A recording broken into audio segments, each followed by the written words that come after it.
Hello, friends. Welcome. Say hello, happy home. Happy to be here with you today on this Friday, March 20th, 2026. It's going to be spring-like here in the great state of Minnesota this weekend, so I'm looking forward to a spectacular visit to Redwood Falls State Park. It's just down the road here from where we live in our little hamlet, and I'm looking forward to doing some photographs because, as I mentioned yesterday in one of my videos, I am actually a photographer on top of a lot of other things. And my photography took me, my first camera was a birthday gift. My 11th birthday, my stepdad got me a camera. And the very first thing that I photographed was my very first puppy. His name is Sarge, was Sarge. He's, of course, passed now. He was a white German Shepherd. Also a gift from my stepdad. And that's the very first photo I ever took. And I've had a camera in my hand ever since then.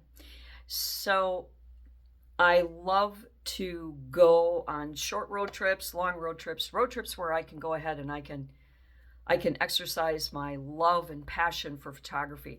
Now, I do spirit photography. Of course, I photograph all of my paranormal investigations as well. So I've gotten some good spirit photography and some good spirit videos. I particularly love wildlife, backyard wildlife. I seem to have a knack for birds, little birds.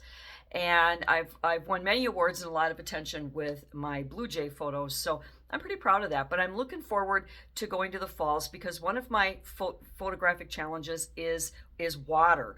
Trying to get that real water so people know it's water and not a blur in the photograph. So, I've got a real expensive, heavy, complicated professional camera that I use. So I'm looking forward to working on my skills with water at the Redwood Falls State Park this weekend.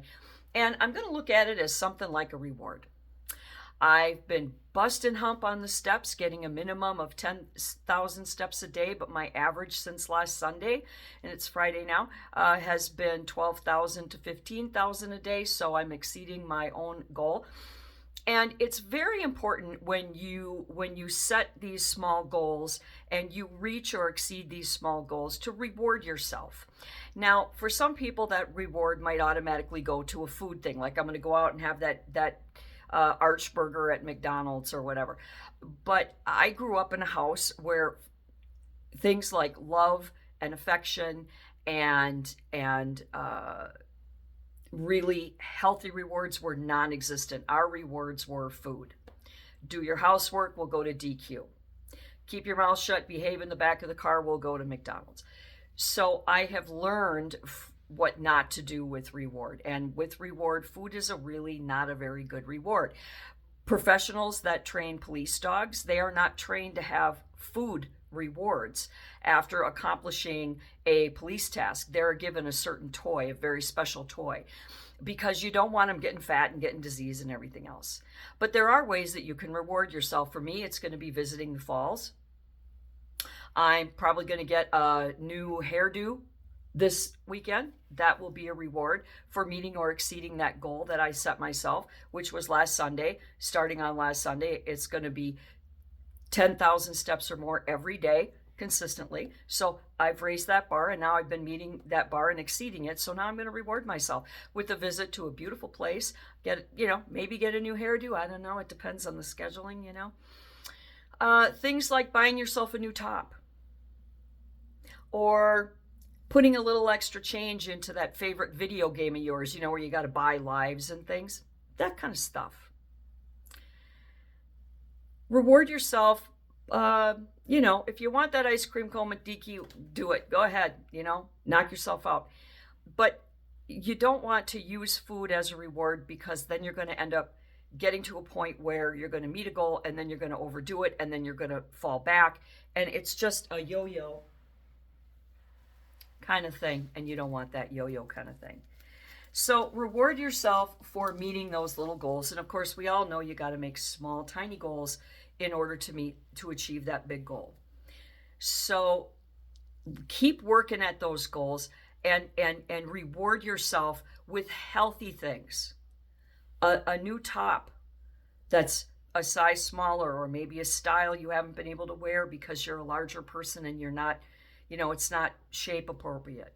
Get that new haircut or that new hair color. Try that new lipstick.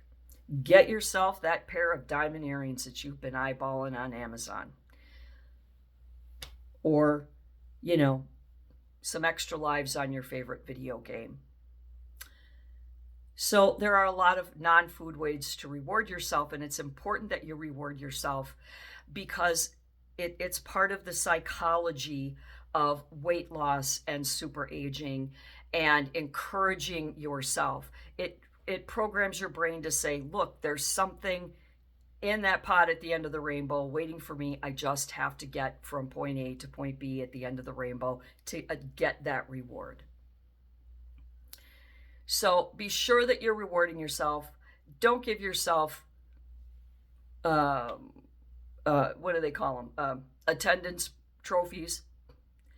Don't reward yourself because you gave it your best shot, but you didn't reach your goal. Make yourself accountable for those goals. And when you are accountable and you reach or exceed those goals, then reward yourself. And until next time, do good and be good.